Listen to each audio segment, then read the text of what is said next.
দেখুন, এই বৃদ্ধ লোকটি মাছ নিয়ে বাজারে যাচ্ছিলেন এগুলা বিক্রি করার জন্য, কিন্তু হঠাৎ করে দুর্বল শরীর নিয়ে তিনি রাস্তার মধ্যে অজ্ঞান হয়ে পড়ে যান। এই পুলিশ ভাইটি দূর থেকে এই দৃশ্যটি দেখে বৃদ্ধ লোকটির কাছে আসেন এবং তাকে পানি খেতে দেন আর শুকনো কাপড় দিয়ে মুখ মুছে দেন। তারপর পুলিশ ভাইটি বৃদ্ধ লোকটিকে বলল, চাচা, এই বৃদ্ধ বয়সে এত কষ্ট করে মাছ বিক্রি করেন কেন? আপনার কি ছেলে মেয়ে নেই? তারপর উত্তরে চাচা বলেন, না রে বাবা, এই দুনিয়া আমার আপন বলতে কেউ নাই, শুধু আমার অসুস্থ স্ত্রী আছে।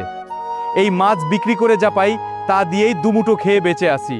ওষুধও কিনতে হয়, তাই এই বয়সেও রাস্তায় নামতে হয় বাবা। বৃদ্ধের মুখ থেকে কষ্টের কথা শুনে পুলিশ ভাইটি বলে, চাচা, আপনি আমার সাথে চলেন। এরপর পুলিশ ভাইটি বৃদ্ধ লোকটিকে বাইকে বসিয়ে একটি দোকানের সামনে গিয়ে থামেন। তারপর পুলিশ ভাইটি বৃদ্ধটিকে বলেন, চাচা, আপনাকে এখন থেকে আর মাছ বিক্রি করতে হবে না, আজ থেকে এই দোকানের মালিক আপনি। এ কথা শুনে বৃদ্ধ লোকটি খুশি হয়ে পুলিশ ভাইটিকে বলল, অসংখ্য ধন্যবাদ বাবা। বন্ধুরা, এই স্যার আমার জীবনটাই বদলে দিয়েছেন। আমি আজ নতুন করে বাঁচার স্বপ্ন দেখছি শুধু ওনার জন্য। তোমরা সবাই ওনার জন্য একটা লাইক দাও, ভিডিওটা বেশি বেশি শেয়ার করে দাও।